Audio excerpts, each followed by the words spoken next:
Aujourd'hui, on est arrivé à la troisième séance de la leçon des déchets ménagers issus de l'utilisation des matières organiques.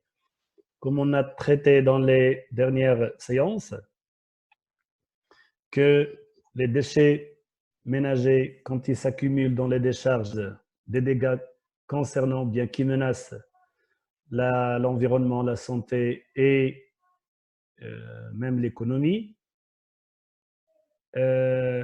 Donc, ce qui rend la gestion ou bien la valorisation et l'élimination de ce danger, c'est une obligation pour le développement durable des villes à l'échelle nationale et même à l'échelle internationale. Donc, dans cette séance, on va voir comment se fait le traitement des déchets.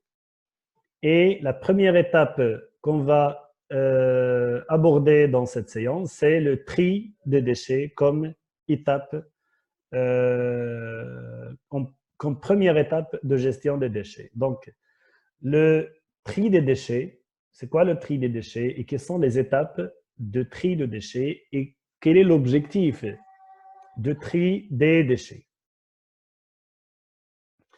Donc, le tri des déchets comme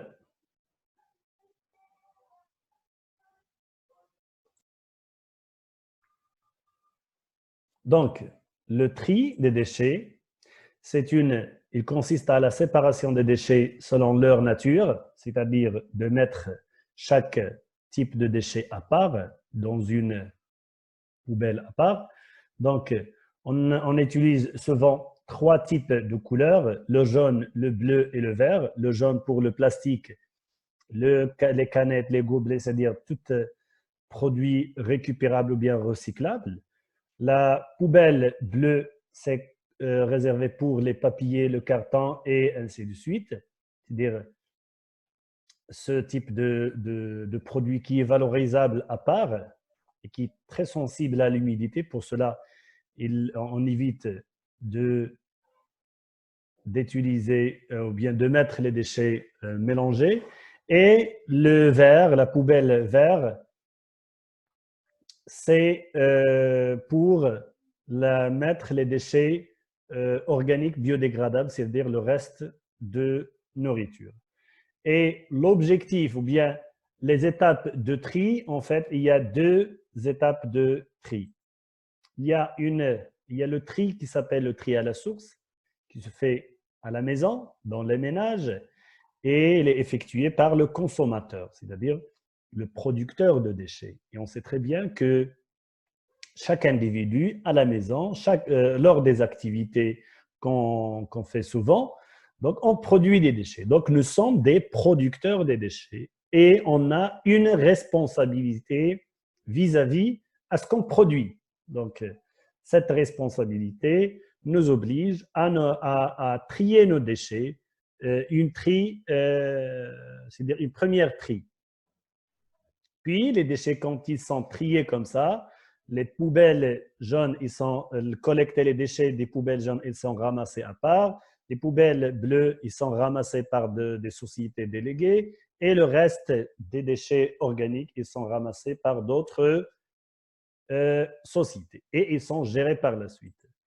Mais ils sont envoyés au centre de tri ou bien au centre qui s'appelle les déchetteries, où le tri il est assuré par des ouvriers professionnels, c'est-à-dire des gens qui savent très bien la séparation des déchets selon leur nature et à l'aide des machines automatisées. Normalement, le produit final, c'est on a séparé chaque type de déchets à part, le plastique dans des balles sous forme des cubes, des canettes, des plastiques, des cartons, de papier et ainsi de suite. Tous ces produits, ils sont envoyés vers les unités, bien vers les usines de recyclage. Par exemple, les déchets plastiques, quand ils sont triés, ils sont envoyés vers des unités qui transforment le plastique, qui est un déchet, en matière première sous forme de granules de plastique. Et ces granules de plastique, ils sont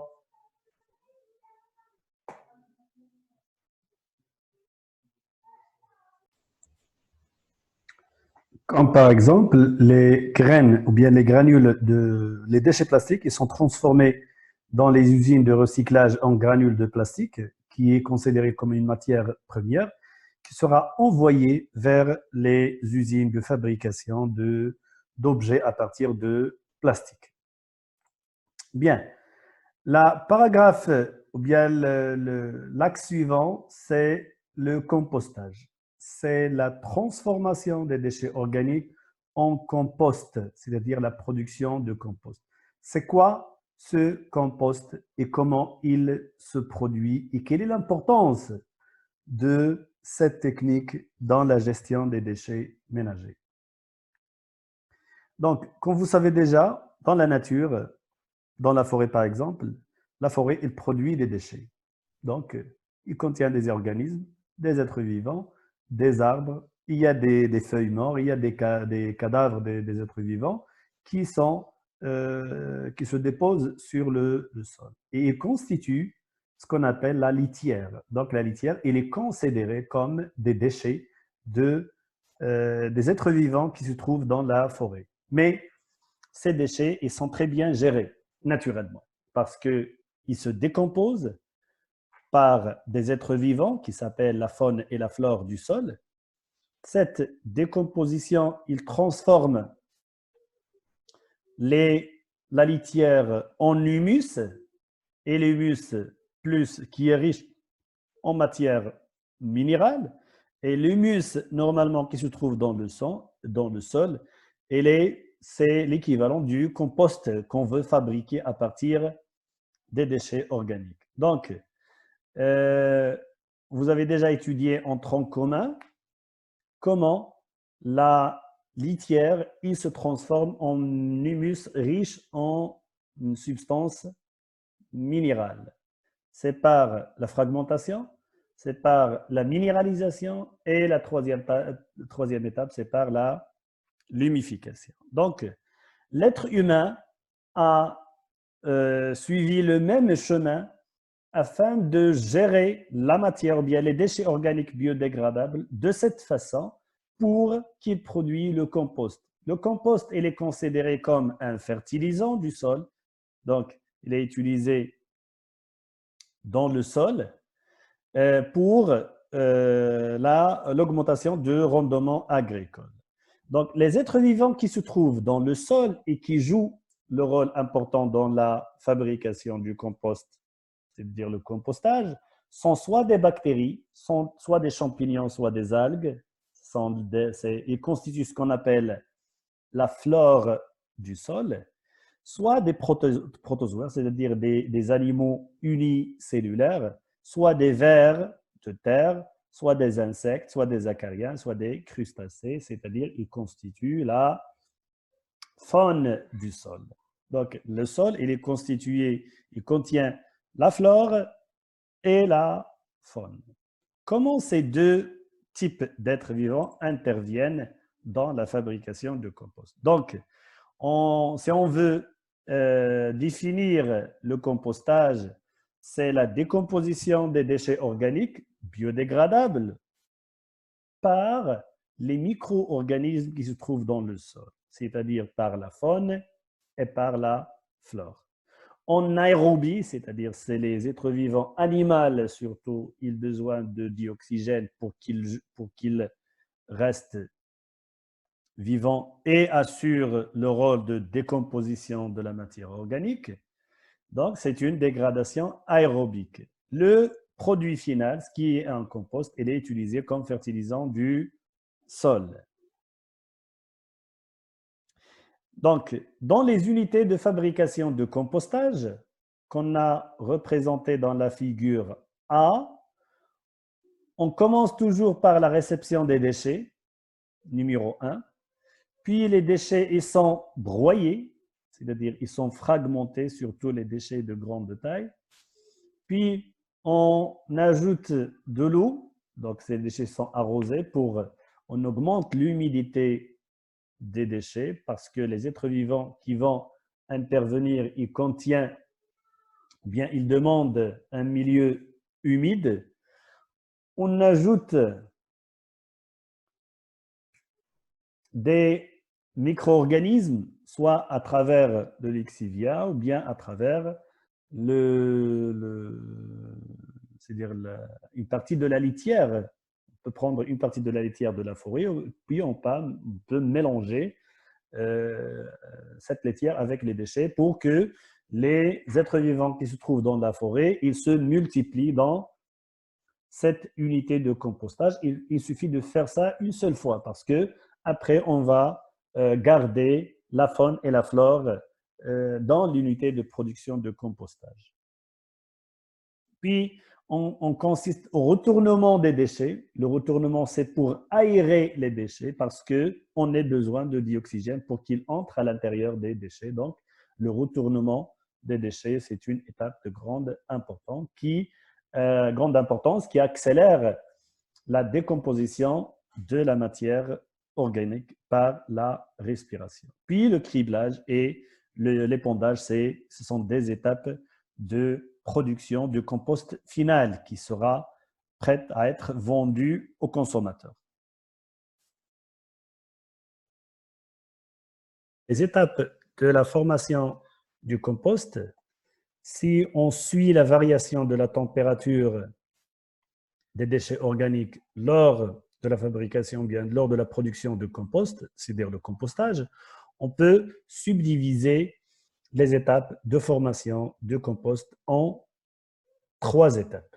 La première étape, c'est une étape de fragmentation des déchets organiques qui est assurée par la macroflore, la macrofaune, c'est-à-dire les animaux de grande taille, les vers de terre, les insectes, les fourmis, les acariens qui se trouvent dans le sol. Ils vont fragmenter la matière organique complexe. Et pour accélérer cette étape, on a déjà préparé les déchets par le broyage. Le broyage, c'est pour fragmenter les déchets organiques complexes en petits fragments qui sont consommables par ces êtres vivants. Cette étape, il se caractérise par l'augmentation de la température. On sait très bien que ces organismes, ils se multiplient rapidement quand il y a assez de nourriture et ils produisent une énergie par la respiration cellulaire. Et comme vous savez déjà, on a étudié dans la première semestre que lors de la respiration, il y a dissipation d'une énergie sous forme de chaleur. Et on a qualifié cette chaleur, c'est la chaleur retardée. Donc, pour les êtres vivants, quand ils assurent la respiration, ils produisent de chaleur dissipée lors de la respiration, donc qui réchauffe les déchets organiques. Donc, la température, il peut augmenter à 70 degrés Celsius. Cette étape, il prépare la deuxième étape, donc cette première étape de fragmentation des déchets organiques par la macrofaune. Puis, il y a une deuxième étape qui se caractérise par l'intervention essentiellement par les champignons et les bactéries qui vont consommer les résidus organiques qui sont produits par la première étape, essentiellement par respiration c'est-à-dire consommation de dioxygène. Quand il y a respiration, c'est-à-dire consommation de matière organique comme le glucose et transformation de la matière organique en matière minérale. Pour cela, on qualifie cette étape comme l'étape de minéralisation. Et c'est l'étape qui donne plus, ou bien qui enrichit le compost en matière minérale. Quand la température il devient faible, inférieure à 40 degrés, c'est-à-dire que la matière organique qui se trouve dans les déchets elle est presque épuisée, comme ça, le rythme de la respiration générale dans les déchets il va diminuer et par la suite, il y aura diminution de la température des déchets. Cette dernière étape, il se caractérise par l'intervention de certains types de bactéries qui peuvent transformer le reste des acides organiques qui se trouvent dans les déchets en humus. C'est la substance de couleur foncée qui caractérise le compost. Donc, l'humus, c'est le reste de matière organique de charge négative et l'humus a une grande importance, c'est qu'il fixe les substances minérales qui se trouvent dans le sol. Donc, la dernière étape, c'est l'humification, c'est-à-dire production de l'humus. Pour accélérer la dégradation, bien la décomposition des déchets lors du compostage, on consiste au retournement des déchets. À chaque fois on fait le retournement, on observe dans le graphe à côté qu'il y a une augmentation de la température, c'est-à-dire qu'il y a accélération de la respiration et comme ça, accélération de la décomposition de la matière organique. Après la production finale du compost, il sera consommé, il sera utilisé par les consommateurs. Les consommateurs, ce sont les gens qui ont des jardins, qui ont des pots et même les agriculteurs. Donc, les premiers consommateurs, ce sont les agriculteurs qui achètent le compost, c'est-à-dire ils utilisent le compost dans le champ pour qu'il augmente le rendement agricole. Et l'utilisation de compost comme fertilisant organique remplace ou bien limite l'utilisation des engrais chimiques utilisés souvent par les agriculteurs.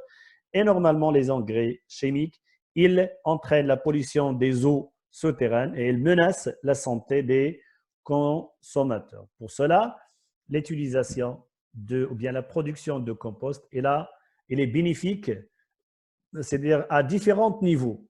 Il nous permet de se débarrasser de la matière ou bien des déchets de type organique, c'est-à-dire on prolonge la vie d'une décharge au lieu d'accumuler les déchets dans une décharge. On prend les déchets et on les transforme en compost, c'est-à-dire qui sera utilisé par les agriculteurs. Et comme ça, la vie d'une décharge qui se prolonge. On vend le compost, c'est-à-dire on récupère une partie de la valeur économique des déchets organiques. Donc, on récupère une partie de l'argent qu'on a déjà dépensé lors de la collecte et de la gestion des déchets. Puis, on protège l'environnement et surtout la santé des consommateurs vis-à-vis l'utilisation des engrais chimiques. Comme ça, on est arrivé à la fin de cette séance et on va se trouver la séance prochaine. Inch'Allah.